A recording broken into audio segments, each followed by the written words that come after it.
छत्रपती शिवाजी महाराज स्मारकाचे अध्यक्ष आमदार विनायकराव मेटेजी, आपले अत्यंत लोकप्रिय आणि कार्यक्षम अशा आमदार डॉक्टर भारतीताई लवेकर, लोकमतचे संपादक विनायकजी पातुरकर, ज्येष्ठ सिनेनिर्माते सुभाष घईजी, ज्यांनी अनेक वर्ष आपल्याला सुमधुर संगीत दिलं ते श्री आनंदजी, आमचे तानाजीराव शिंदे, योगीराजजी दाभाडकर, रंजनाताई पाटील, डॉक्टर गोपालकृष्ण, अनिश मकवानी, या ठिकाणी वर्सोवा गौरव पुरस्काराने ज्यांना आपण सन्मानित केलं ते श्री साजिद नाडियाडवाला, श्री बोनी कपूर, श्रीमती सलमा आगा, डॉक्टर निशिगंधा वाड, श्री भरत यादव, श्री राजू यादव, श्री अजय कौल, श्री मनोहर कुंभेस्कर, डॉक्टर एस के गुलचंदानी, डॉक्टर मिलिंद कुलकर्णी, आपले सर्वांचे लाडके गायक आणि जे या ठिकाणी पोचू शकले नाहीत परंतु त्यांच्या पत्नी या ठिकाणी आल्या असे भोजपुरी चित्रपटाचे अभिनेते श्री रवी किशनजी, या ठिकाणी मंचावर उपस्थित सर्व महानुभाव आणि उपस्थित सर्व भगिनी आणि बंधूंनो, मी भारतीताईंचं अतिशय मनपूर्वक अभिनंदन करतो की गेल्या 4 वर्षामध्ये वर्सोवा महोत्सव हा सातत्याने या ठिकाणी आयोजित करून या भागामध्ये या महोत्सवाच्या नावानं वर्सोव्याचं एका नवीन पद्धतीनं ब्रँडिंग करण्याचं काम हे भारतीताईंनी केलं. खरं तर वर्सोवा ही नररत्नांची खाण आहे, या मंचाकडे आपल्याला बघितल्यानंतर लक्षात येतं. इतक्या विविध क्षेत्रातली सर्व मंडळी ही वर्सोव्यामध्ये राहतात, पण वर्सोव्याचं हे जे काही स्वरूप आहे हे स्वरूप सामान्य माणसापर्यंत पोचलं पाहिजे, त्याचं ब्रँडिंग झालं पाहिजे. शेवटी एखाद्या भागामध्ये त्या भागाची जी काही किंमत असते तिथल्या बिल्डिंग्सनी असते, तर तिथे कोण राहतं याच्यावर असतं. आणि मला असं वाटतं की वर्सोव्यामध्ये ही सर्व नररत्न राहतात आणि माझ्यासमोर बसलेली देखील सर्व रत्न या ठिकाणी राहतात. आणि म्हणून खऱ्या अर्थानं मला असं वाटतं की वर्सोवा फेस्टिवल एक अतिशय आगळा वेगळा अशा प्रकारचा कार्यक्रम या ठिकाणी झाला आहे. खरं तर या फेस्टिवलच्या निमित्ताने मोठ्या प्रमाणात लोक जमा होतात, विविध प्रकारचे फूड स्टॉल्स या ठिकाणी असतात, अनेक चांगले कार्यक्रम होतात.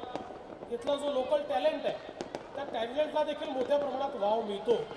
आणि एकूणच या भागाच्या आमदार म्हणून आपल्या भागातल्या सर्व समाजातल्या लोकांना सोबत घेऊन आणि त्याचं अभिसरण करण्याचं काम हे भारतीताई या ठिकाणी करत असतात.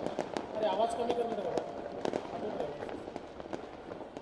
आणि मला असं वाटतं की एकूणच जर भारतीताईंचं काम आपण बघितलं तर महिलांकरता असेल, साफसफाई करता असेल, वेगवेगळ्या प्रकारच्या उत्सवांमध्ये महोत्सवांमधलं काम असेल, एक अत्यंत जागरूक अशा प्रकारच्या त्या लोकप्रतिनिधी आहेत. वर्सोव्याच्या विविध प्रश्नांकरता सातत्याने विधानसभेमध्ये त्या केवळ आवाजच उचलत नाही तर त्याचा पाठपुरावा करतात.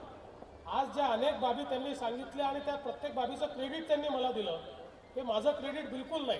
हे क्रेडिट जर कोणाचं असेल तर ते भारतीताईंचं आहे, कारण त्या प्रत्येक गोष्टीचा पाठपुरावा करतात. आज ड्रेजिंगसारखं जे काम सुरू झालं आणि त्याला एवढा पैसा मिळाला, हा यापूर्वी अनेक लोक प्रयत्न करत होते पण त्याचा पाठपुरावा नव्हता. भारतीताईंनी योग्य प्रकारचा पाठपुरावा केल्यामुळे आज ते ड्रेजिंगचं काम आपण त्या ठिकाणी सुरू केलं. किंवा अगदी आमच्या कोळीवाड्यांचं सीमांकन असेल. आता भारतीताई, आपण तर राज्य सरकार म्हणून आपलं काम केलंच, पण त्याहीपेक्षा केंद्र सरकारने आता CRZचे नवीन नियम हे लागू केल्यामुळे आमच्या कोळीवाड्यांचा विकास करण्याकरता जो मार्ग होता तो आता सुकर झाला आणि आमचे जे भूमिपुत्र आहेत त्यांना सगळ्यांना त्या ठिकाणी उत्तम पद्धतीनं विकास करता येईल.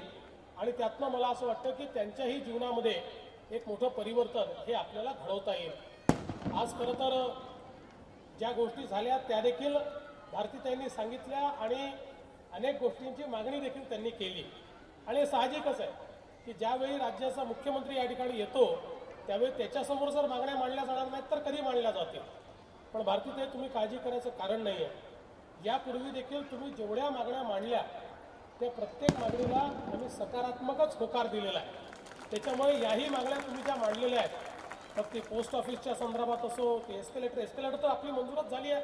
आपण म्हटलं ते खरं आहे की आता त्या सगळ्या रांगेमध्ये आपला नंबर कधी येईल एवढाच प्रॉब्लेम आहे. तर ठीक आहे, मी पियुष गोयलांशी बोलून त्यांना तुमचा नंबर पहिला लावायला सांगेन आणि लवकरात लवकर तुमची एस्केलेटर जी आहे ती कशी त्या ठिकाणी तयार होईल. आणि माझ्यावरही जबाबदारी ना, मी मागे त्याच्या संदर्भात तुमच्या म्हणण्यावर मी स्वतः त्याची अनाऊन्समेंट केली. मग आपण पियुषजींशी बोललो, आता त्यांनी मंजूर केली तर पुढच्या वर्षा उत्सवाला येईल त्यावेळी ती पूर्ण देखील झाली पाहिजे ना.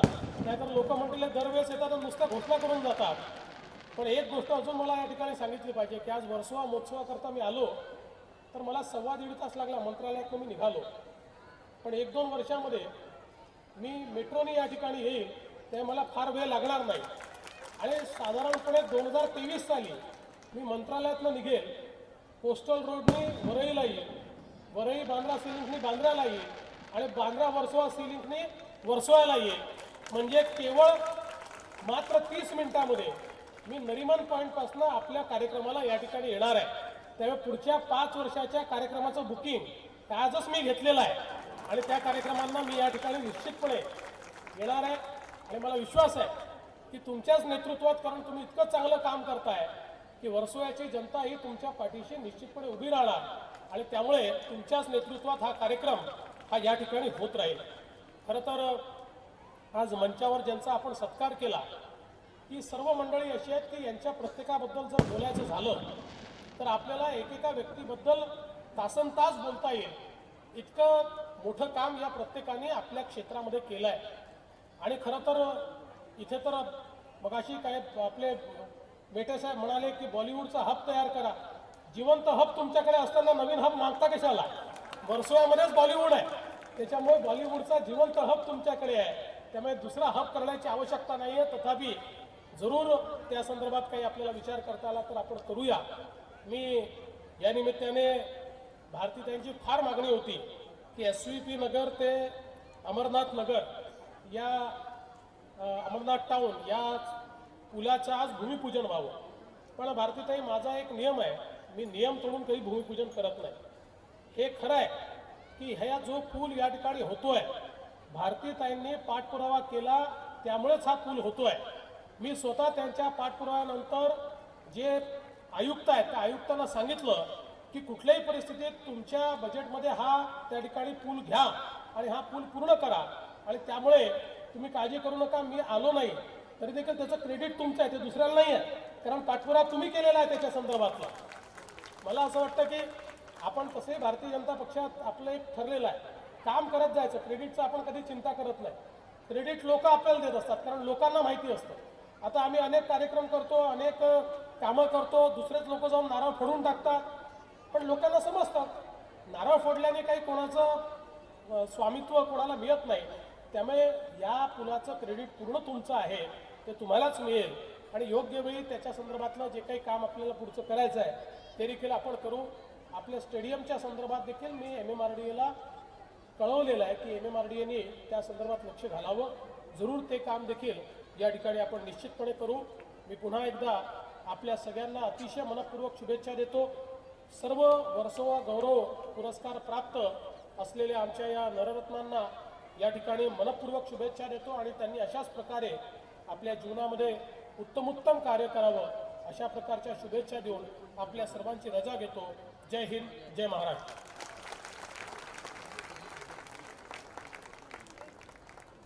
वर्सोवा महोत्सव 2019 आताचा हा कार्यक्रम एक अल्पविराम, पण इथे हा कार्यक्रम कंटिन्यू राहणार आहे.